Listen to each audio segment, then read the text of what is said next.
Welcome back to another episode of the Kyrpton Report. I am your host, Tyler, and with me is Jania, and we welcome our dog, Elle. Hey, Elle. Her name is actually Ellie. Yes, I know what you're thinking. I call her Elle because I'm a nerd, and I consider her my little crypto, but Jania named her. So, Yep. if you hear some barking, some shuffle in the background, that's Elle because, well, she's stuck with us today. But a little bit of misarrangement. We're going to get into an episode here called Livewire. Directed by Kevin, I can't pronounce your name correctly, and I apologize, Tancherino. You know what? I'm just going to call you Kev, okay? And I'll tell you what, Jenny, about this episode that made me excited was the fact that this episode was directed by the guy who made the short film Mortal Kombat Rebirth. Do you remember watching? I showed you. It was just a bunch of him and his friends over a weekend shot the Mortal Kombat Rebirth, which led to the Mortal Kombat Legacy series that we were watching. Oh, yeah, that was so good. He directed some of that, too. So much better than the actual movies. I made her sit through watching Mortal Kombat Annihilation because I had to prove to her how bad it is. Yeah, it's pretty rough. It was, her first thought was, is that the same Johnny Cage? No. Is that the same Sonya? No. Nope. Is that Rick? No. Mm-mm. Just Liu Kang and Kitana. So, moving on. Yeah. He also directed some S.H.I.E.L.D. and Flash, which is awesome. So congrats to that. Now this character, I had been predicting all throughout the summer when we were working on the cast. Before it was even announced, I said, you know who'd be awesome to see? Livewire. And guess what? I was right. Super exciting. And I'm happy. I mean, it's a little bit different. And before we get into the episode, we're just going to dive into it. Now, Livewire was created by the great and amazing Bruce Timm. In 1997, Superman the Animated Series created Livewire. Much like Harley, she was a character that was created for the cartoon series and the Bruce Timm universe that eventually wound up into the comic books. She had first appeared in Action Comics number 835 in March of 2006. So, what's funny is her power set was always kind of confused for a while because in 97, when she was created for the TV, is when the comics made the biggest mistake of all time. What was that, Tyler? They made Superman pure energy. And he was blue. Oh, yeah, I remember that. It was so bad. And I say this to my Kryptonian friends out there. It's so bad that if you watch the amazing documentary Look Up in the Sky, the story of Superman, it's not even mentioned. That's bad. And they talk about Super Pup. Don't they talk about the Superman musical as well? The really bad one from the 70s. Yes, I watched that with Tyler. So that is a quick history of the character. Mm-hmm. So let's just jump into the episode. You know what? I liked it. I liked this episode a lot. It was cool because it showed Supergirl fighting once again someone else who wasn't Kryptonian. Yeah, like they took a step back from that, the Fort Ross even. Yeah. Like it was something outside of that. Which was awesome. Now, it was interesting they made Leslie blonde, because Leslie Willis's character is usually depicted, like in the cartoon, I guess, black hair. So, but they made her blonde, and then they gave her that white hair, which was interesting. They made her, so that was good. And like her and Kat back and forth. Did you get a vibe that maybe she was Kat's illegitimate daughter? I did. See, the whole time I was watching that episode, I kept thinking to myself, "This has got to be her daughter." I really think so. In the future, maybe we'll find out for sure. I was just like, they never played up, but just some of the word play on it, and just how defensive Kat was, for her. I feel like in a lot of ways she was trying to protect her. Exactly. She kept saying, I did this for you and all this. It was really interesting. She showed a lot of attention to her. And one thing I liked about this episode was like Kat stuck up for Supergirl when I'm like, I don't know if I like Kat or not. Like, her character is so interesting. What do you think? I thought, okay, the first episode, the pilot, I hated her. I thought she was awful. I was like, this is going to be a very, boring character. She's just going to be a douchebag the entire time. So, now, where we have gotten with her and everything, and her development, her story development, and her character development, I'm really interested in her. I think that she has a lot of depth, and she is vital to the Supergirl storyline, and vital to who Supergirl is. I believe that a lot of the reason why Supergirl is the way that she is, and why Kara is the way that she is because of the influence that Kat has in her life. I can look back, for instance, in school and say that there were teachers that were super hard on me, but they molded me into the person that I am today. They helped mold me into the person I am today. So I think that Kat is a lot like that. You don't really love her, but you can't help but like her a little bit, even though she's not always the nicest person. But she's there to help Supergirl. And without her, society wouldn't see Supergirl the way that they see her. Kat really has put out there, the name for Supergirl. She put out the name. She put out, basically how everybody should be looking up to Supergirl. So, I think that she is a very interesting character. I can't wait to see where they go with her. And I think that there's a lot of tragedy behind the anger that she has, and we might get more of that story in the future. I think, with Kat, one thing is we haven't really seen the real Kat Grant yet. Right. She's so layered and protective of herself. I tell you what I did like about this episode is we got to see Dean Cain back on the screen. Love Dean Cain. Mm-hmm. Dean Cain, of course, I always said I grew up in a nice pocket for Superman. And I say that because when I was born, I won't tell you the year. You can figure it out. I will. We already had the 4 Reeves movies. Okay? Mm-hmm. And then, so I always had those to fall back on and watch as a kid. And then as a kid, boom, all of a sudden, I had the Superboy TV show, then Lois and Clark. Yeah. And then we got the Bruce Timm Justice League cartoons, and then Smallville. Mm-hmm. And this is what's crazy. I started watching Smallville while I was in high school, and Smallville ended the year we married. Really? Yes, we were married for 2 months when Smallville ended. Wow. So Smallville was with me through high school, out of high school, college, everything.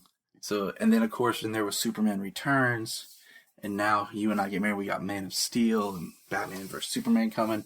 So I think I grew up in a nice pocket of I was a kid when there was a lot of Superman things going on. Right. So for a while, Dean Cain was my Superman because I tune in and watch the show every Sunday night. So it was really exciting to see him back, just paying that homage, and of course having his wife be Supergirl from the movies is just awesome, awesome, awesome. But man, that scene where they're talking about and Hank Henshaw shows up to recruit him for the DEO. Oh yeah, gosh. Holy crap. It's crazy. I'm like, okay, this is getting thick. Henshaw's kind of blackmailing him so that he could get Kara. Mm-hmm. And I'm like, that's not cool. It's true. It makes you not like Henshaw. It makes you think that he's a terrible person. I don't know. And you can't trust him now. And, seeing... I don't know what to think of Henshaw right now. Yeah. I know in the comics he's supposed to be Cyber Superman, but let's just say he's a little bit different looking than Superman. He is. Yes, I agree. But I don't know. We'll see. We'll see what happens.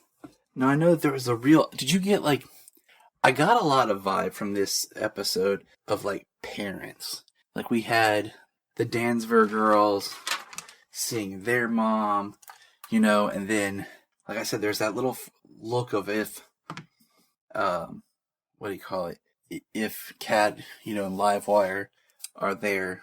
They had that connection, the mother-daughter connection. And, and then you're talking about the parents, and then there's another parent that gets mentioned, and we'll bring that up in a minute. But I think it's interesting that Kara still refers to Mrs. Danvers as Eliza, and how hard she was on Alex. Yeah. Like, she was really, really tough on Alex. Oh my goodness. And I think it's unfair when a parent blames one sibling for what another sibling does. As if you can completely control that person. Right. I mean, I have a younger brother and I can't control him. I look out for him and always have. But he's his own person. I have an older sister. I wish I could control her, but then nope. No luck with that. That's a whole nother story. Personal life, guys. We'll get back.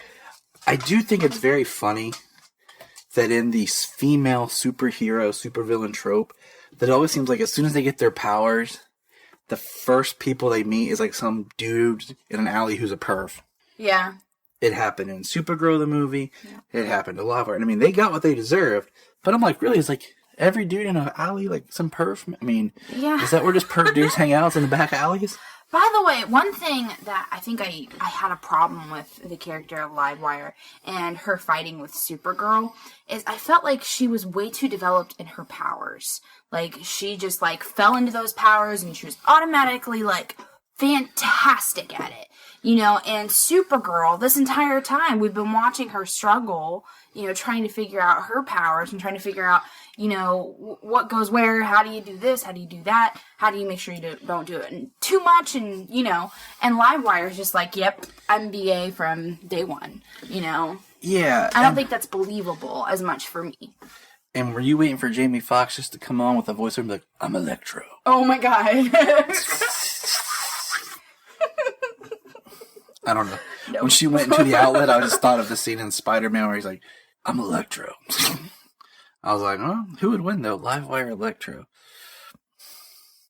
I can't go there. I'm a DC girl. I won't go with Livewire. But it was a good episode, I thought. The fighting between Kara and Electro Livewire was quick. But I wondered, could she kill Kara? Because she makes the statement about her heart. But I wonder, like, being Kryptonian, even if her heart stopped, I guess she could stay alive for a while. Kind of like, can Superman drown? Like, right. Yeah. Things to think about and ponder. Now, I really did like the scene between the mother-daughter with Alex and her mom. But that song in the background was horrible. Oh, remind me. It felt like it was like trying to be a whole nother scene. Like, oh, yeah. It was like super romantic sounding. Is that what you're talking about? Yeah. Yeah. Oh my gosh. I felt like that was so inappropriate. Just for that. See, I mean, the words might have been appropriate, but the sound was just like, oh, no, not at all. For real. I was like, but a lot of times in those scenes, you don't get the time to hear the words, so the words are irrelevant. It's the feeling that the music gives you. It's the tone, and it definitely did not have the right tone. It had the tone of some sexy time. It didn't have tone of, this is family time and mother and daughter love. Exactly. So it was awkward. I did feel sorry for Wynn, though, at Thanksgiving, because every time he tried to say something about Kara, like, boom, Jimmy Olsen cock-blocked you with a telephone call. While Jimmy's out with Lucy. And I'm like, come on, man. Poor Wynn. We've all been a Wynn in our lives. He's like the Duff. Yeah. Gosh. But speaking of Wynn, and I was talking about the family, he references his father. Now, his name is Winslow Schott. Jania, do you know who Winslow Schott is? I do not, Tyler. It's Toyman. Oh, okay. So what everyone think was they made Winslow Schott Kara's friend. Everyone thought he was Toyman, but they've cast someone to be his father because he mentions him in prison, who will be the actual Toyman. Interesting. And I'm like, huh. Well, maybe there's a Toyman Jr. I mean, Wynn was put faster in the friend zone than the Phantom Zone. Aw, yeah. Poor guy. Now, I did get this thing that Kat said, talking about celebrities hanging outside Club Apocalypse. I wonder about that because I don't think that using the term apocalypse is just a throwaway line. Okay. Maybe down the line we'll see some granny goodness. Ooh, gosh. Who knows? That character always freaks me out, by the way, guys. Is she? The manly woman, old woman, I don't know. It just creeps me out. Horror movies like that creep me out too. Oh my gosh, I don't know why, but just when she was introduced in Smallville, I had chills. Like, I was freaked out. Old Granny Goodness. Maybe you should play Granny Goodness. No, okay, the creepiest thing ever is because they had Ed Asner do the voice in the animated series. Oh, yeah, I remember that. It's a woman voiced by Ed Asner. Creepy. And for those listeners who aren't sure who Ed Asner is, he voiced Carl in Up and Hudson in Gargoyles. Just a quickie there, but I like this episode. I liked her finding another comic book villain that's a bigger name villain. Mm-hmm. And I like that they're not sticking just to her aunt or the Fort Ross. We're able to branch out and she's able to do other Supergirlian things. I agree completely. It was nice to have something different. So it was awesome. Now I did run a poll online, and you can always join in. We run polls frequently at Kyrpton Report on our Twitter. So if you ever get a chance and you're online, hit us up and run the poll. What I asked was, should there be more Superman on Supergirl? And the overwhelming result was no. And I'm glad, because I don't want to see Superman on Supergirl. No, not at all. Now, I did ask, should Supergirl cross over with Flash? There was a whelming 80% said yes. Wow. And if the Supergirl was to crossover with any show, I think Flash is the way to go. Definitely. It's definitely a show, I think, with the multiverse this season and just everything that's going on with it.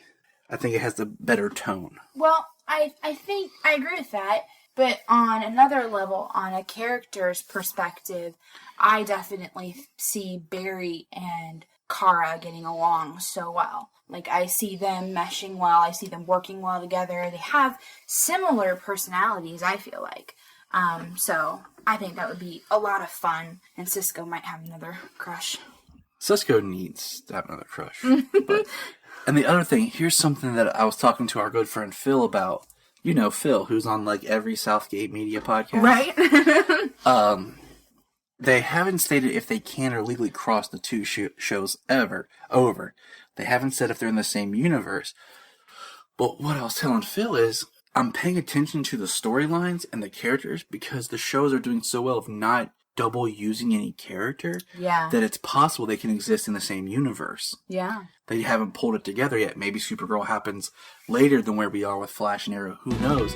But the idea is they're not using the same characters, so they could exist in the same time. Which would be really awesome. So, but what are your thoughts, dear listener? Give us a shout out at Kyrpton Report on Twitter. We'll talk to you next time.